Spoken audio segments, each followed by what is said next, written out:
ओह अल्लाह जी, कितनी प्यारी लग रही हूँ मैं। क्या बात है मेरी, क्या लग रही हूँ माशाल्लाह, क्या लग रही हूँ मैं। ओह जो भी देखेगा मुझे वो उधर ही पर देखता ही रह जाएगा। ओहो मैंने तो बाल सेट करना भूल के, चलो बाल सेट कर लेती हूँ अपने। ऐसे ही पिया अपनी खुद की तारीफ खुद ही कर रही थी।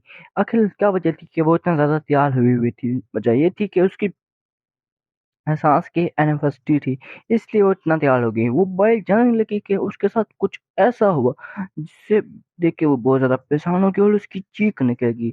और जैसे ही उसकी चीख निकली, सारे ससुराल वाले उसके पार्टी छोड़ के उसके पास आ गए और कहने लगे कि अभी देख रहे ना तुमने अपना नतीजा, हम तुम्हें समझा समझा के थक गए थे कि ऐसी इतनी मॉडर्न ना बनो ना बनो, सादे कपड़े पहनो पहनो, लेकिन तुमने हमारी एक बात भी नहीं सुनी, तुमने अपनी मर्जी की। अब देख लिया तुमने अपनी मर्जी करने का नतीजा। अब भुगतो, भुगतो तुम यही। ऐसी क्या वजह थी कि ये सब पिया को इतना क्यों डांट रहे थे? ये किस बारे में बात कर रहे थे? और पिया के साथ पार्टी में ऐसा हुआ क्या था कि वो अब कुछ दिखाने के लायक नहीं रहे थे? ये इसके लिए मैं थोड़ा फ्लैश पीछे जाना पड़ेगा। तो जहाँ पर हमें देखने को मिलता है कि पिया अपना मेकअप कर रही होती है, वो तैयार हो रही होती है।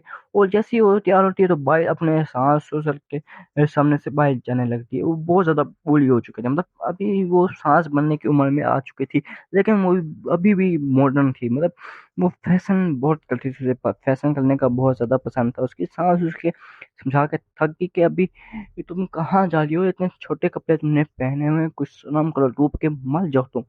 मैं तुम्हें कोई शर्म नहीं आती? उसका पिया का मुंह देखने वाला था, गुस्से से लाल हो गई वो। लेकिन सांस ने से सुनाया, उसने कहा तुम अभी उसकी सांस ने कहा पिया तुम अभी ना सांस बनने की उम्र पे पहुंच चुकी हो, लेकिन अभी तक तुम्हारे ये फैशन वगैरह नहीं है।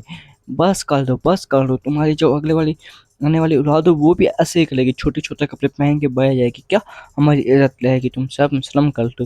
तो फिर वो पिया कहने लगी आपको क्या पता, आप हर वक्त 19 की बातें करती रहती हैं, अभी मॉडर्न हैं मॉडर्न, इसलिए आपको क्या पता इनकी वैल्यू क्या होगी? सही है ना? मेरे जब बच्चे आएंगे तो वो भी ऐसे ही कपड़े पहनेंगे और मेरा नाम रोशन करेंगे।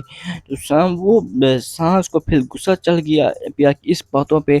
लेकिन तब तक उसकी बेटी आ गई और कहने लगी ये लो माम, आप खा लो ना, ये मैंने आपके लिए बनाए हैं सबके लिए। उसके पिया कहने लगी नहीं नहीं मैंने नहीं खाना, क्योंकि मैं अपने डाइट के ऊपर कोई कंप्रोमाइज नहीं कर सकती।